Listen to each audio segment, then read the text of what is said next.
Now, I invite our esteemed chief guest, Mr. N. Giri, ACP Pallavaram Range Pallavaram, to address the gathering and share inspiring words for our students. Welcome, sir. Good morning to everybody. I'm very privileged to be as a chief guest of this sports day event. I'm very thankful to all the people, those who are in the dais, for calling me for this sports day event as a chief guest. நான் ஒன்று தான் சொல்லிக்கிற விரும்புகிறேன். உங்களுக்கு நல்லா படிங்க. இப்போ நல்லா படித்த வயசு தான் நான் இந்த துறையில் இருக்கிறேன், காவல்துறையில் இருக்கிறேன். நம்ம பேரண்ட்ஸ்லாம் சொல்லுவாங்க படி படி படி படின்ட்டு. நம்ம என்ன பண்ணுவோம்? டிவி டிவி டிவி, செல்ஃபோன்னு பிடிக்கிட்டு இருப்போம். அப்படி தானே? இப்போ போதை மட்டும் ஒரு பழக்கம் இல்லை நம்மளுக்கு. இப்போ செல்ஃபோனும் ஒரு போதை பழக்கம்தான். ஒரு அடிக்ட் ஆகிடுறோம் எல்லாருமே. எனி டைம் செல் தான். சரி, நாங்கள் ஆஃபீஸில் ஒர்க் பண்ணுறோம், ரைட். இப்போ இனிமேட்டு எங்களுக்கு ஒன்றும் இல்லை. ஆனால் இப்போ பள்ளி மாணவர்கள்லாம் நிறைய பேர் இந்த செல்ஃபோன்னால் நிறைய பாதிக்கப்படுறாங்கன்ட்டு நிறைய இன்சிடென்ட்ஸ்லாம் ரிப்போர்ட் ஆகிருக்கு. நிறைய இன்சிடென்ட்ஸை நாங்கள் நேரடியாக பார்க்குறோம். அதனால் செல்ஃபோனை கொஞ்சம் அவாய்ட் பண்ணோம். இதுக்கு முன்னாடி என்னோடய பசங்க படிக்கும்போது கூட நிறைய அந்த பேரண்ட்ஸு மீட்டிங்கில் கூட நிறைய ஒரு குரூப் கால் வச்சுருப்பாங்க. நிறைய ஹோம்ஒர்க் கொடுப்பாங்க, அதை பண்ணிட்டாங்களான்னு கேட்பாங்க. இதை பார்க்குறதுக்கே நிறைய எங்கள் வீட்லேயும் இந்த செல்ஃபோனை பார்க்குறதுக்கே எனக்கு பெரிய நேரம் சரியாக இருக்குது. என்ன ப்ரோக்ராம் கொடுக்குறாங்கன்னே தெரியல அப்படின்ட்டு. என்னோடய ரெக்வஸ்ட் டீச்சர்ஸுக்கு இந்த செல்ஃபோனை கொஞ்சம் மேக்ஸிமம் அட்லீஸ்ட் 10th படிக்கிற பசங்களை வருமா கொஞ்சம் அவாய்ட் பண்ணால் நல்லாயிருக்குன்னு ஃபீல் பண்ணுறேன். நிறைய ப்ரோக்ராம்ஸ் ஹோம்ஒர்க்கு, சப்ஜெக்ட் வைஸு, இதெல்லாம் நிறைய அதில் கான்சென்ட்ரேட் பண்ணுறாங்க. அதனால் செல்ஃபோனை ஒரு நல்ல விஷயந்தான், நல்லதுக்கு பயன்படுத்தினா நல்ல விஷயந்தான். அதில் நம்ம எதுவும் குறை சொல்லலை.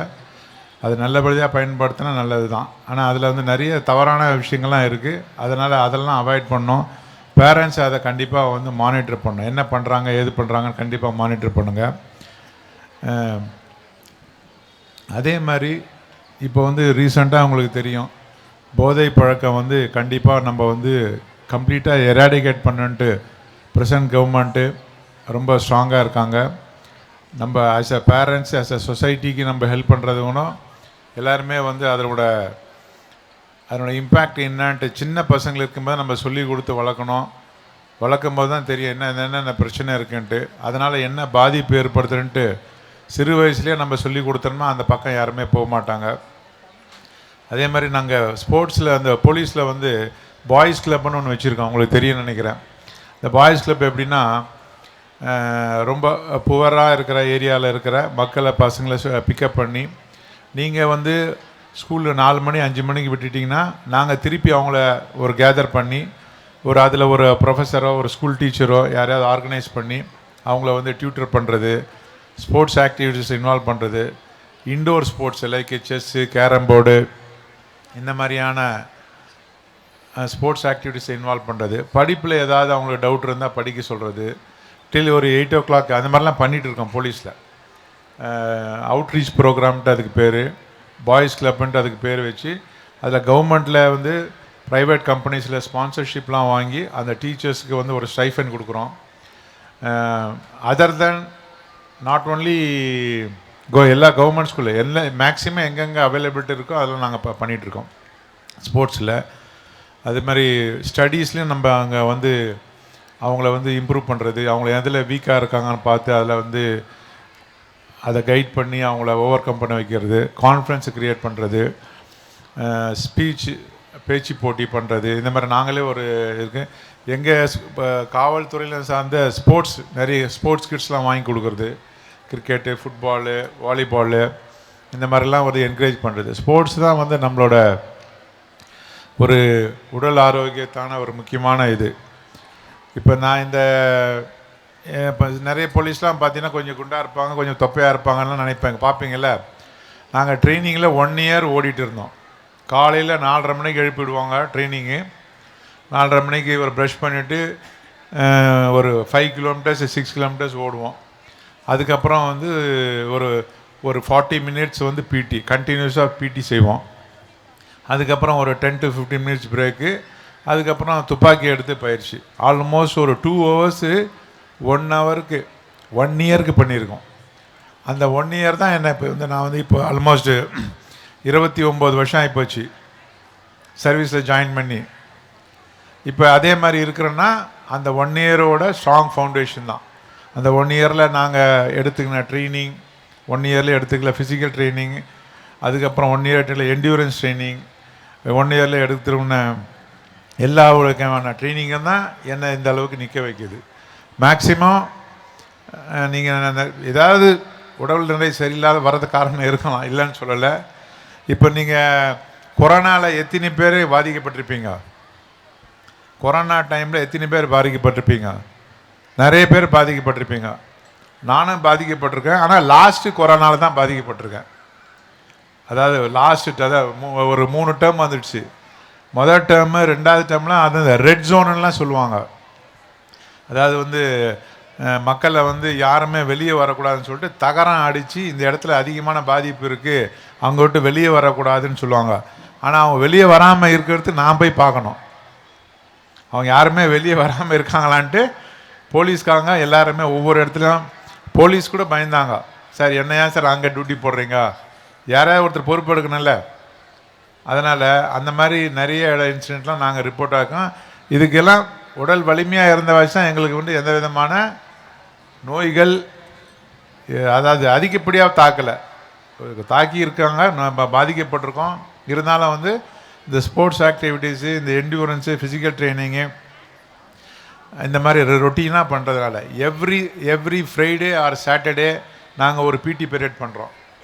அது ரொட்டீனாக பண்ணுறது இல்லைன்னாலும் அவசர வேலை இருந்தால் அதை தவிர்த்துருவோம். இல்லைனா வழக்கமாக ஒரு ஸ்டாண்டர்ட் நார்ம்ஸ் இருக்குது. எப்படி வந்து உங்களுக்கு வந்து சண்டேனா கவர்மெண்ட் ஹாலிடே, ஸ்கூல் லீவ் மாதிரி எவ்ரி ஃப்ரைடே இல்லை சாட்டர்டே ஏதாவது ஒரு டேட்டை சூஸ் பண்ணி மார்னிங் ஒரு பிடி பீரியடு ஒரு 5 கிலோமீட்டர்ஸ் வாக் பண்ணணும். இல்லை ஒரு நாள் ஒரு வாட்டி வாக் பண்ணுவோம், ஒரு வாட்டி வாக் அண்ட் ரன் பண்ணுவோம், ஒரு வாட்டி பீரியடு செய்வோம். இதை தொடர்ந்து உடம்பை வந்து ஆக்டிவேட் பண்ணிகிட்டே இருப்போம். ஆக்டிவேட் பண்ணியே இருந்தால் தான் இந்த மாதிரி நம்மளுக்கு எந்த விதமான பிரச்சனை இல்லாமல், நோய் நொடி இல்லாமல் நம்ம நல்லபடியாக வாழ முடியும்.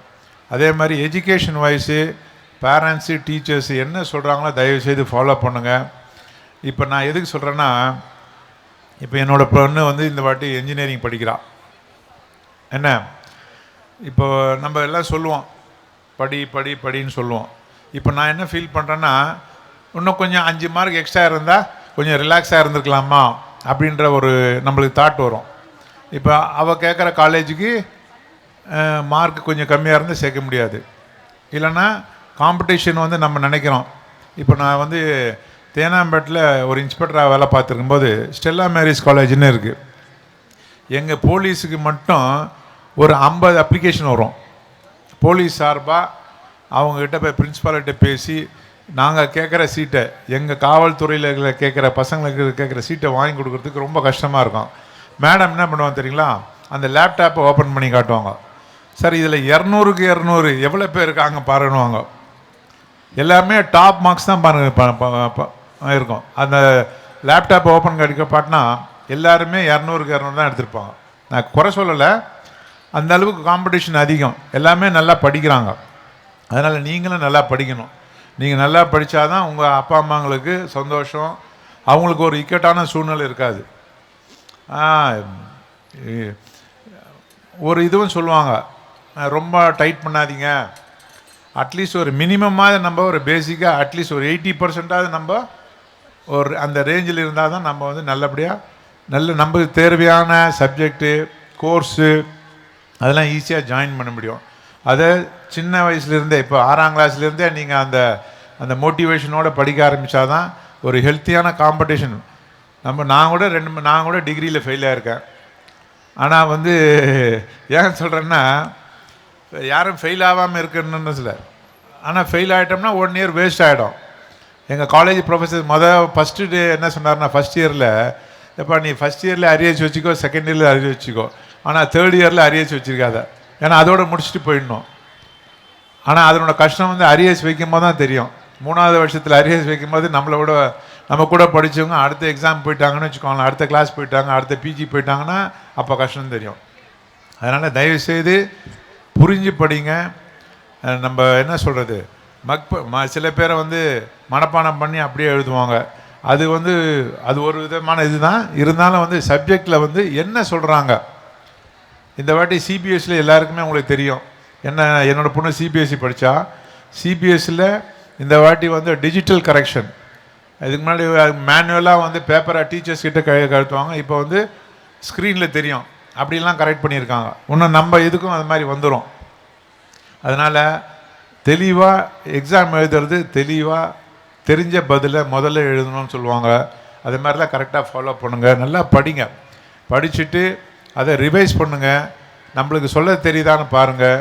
ஒரு 1/2 அன் ஹவருக்கு முன்னாடி ஒரு சப்ஜெக்டை படிச்சுட்டு இன்னொரு 1/2 அன் ஹவர் கேப் போட்டுட்டு ஒரு 1/2 அன் ஹவருக்கு முன்னாடி என்ன படித்தோமோ அது நினைவு வருதா, ஞாபகம் வருதா, நம்ம சொல்கிறது கரெக்டாக இருக்கான்ட்டு தயவுசெய்து ரீகலெக்ட் பண்ணுங்கள். அதை மெமரியை வந்து இன்க்ரீஸ் பண்ணுங்கள். அப்படி தான் பண்ண முடியும். அந்த மாதிரிலாம் நீங்கள் ப்ராக்டிஸ் பண்ணால் தான் நல்ல ஒரு இருக்கும். அடிக்கடி எழுதி பாருங்கள். ஒரு வாட்டி எழுதுனா 10 வாட்டி படித்த மாதிரி சொல்லுவாங்க.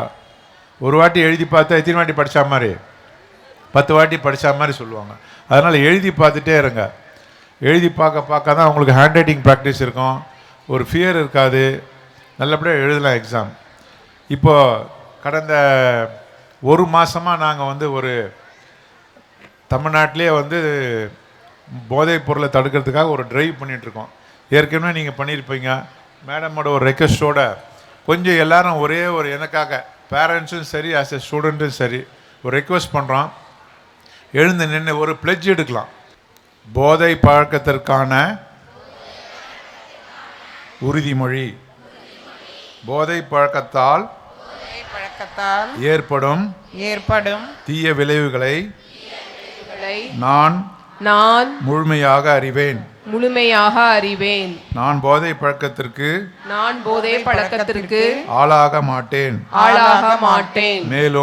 மேலும் எனது குடும்பத்தினரையும் நண்பர்களையும் போதை பழக்கத்திற்கு ஆளாகாமல் தடுத்து அவர்களுக்கு அறிவுரைகளை வழங்குவேன்.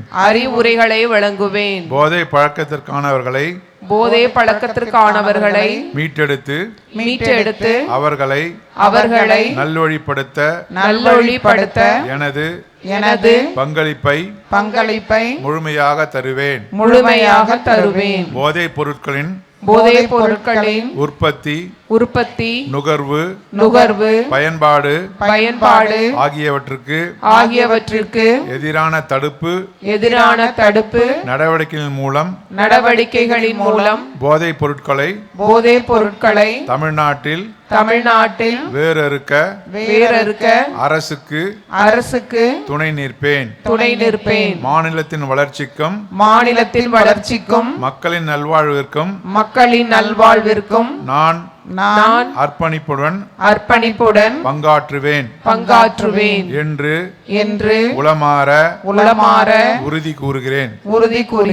நன்றி. All the best. Thank you, sir, for that insightful and thought-provoking speech on the contemporary issues and the need for the fitness.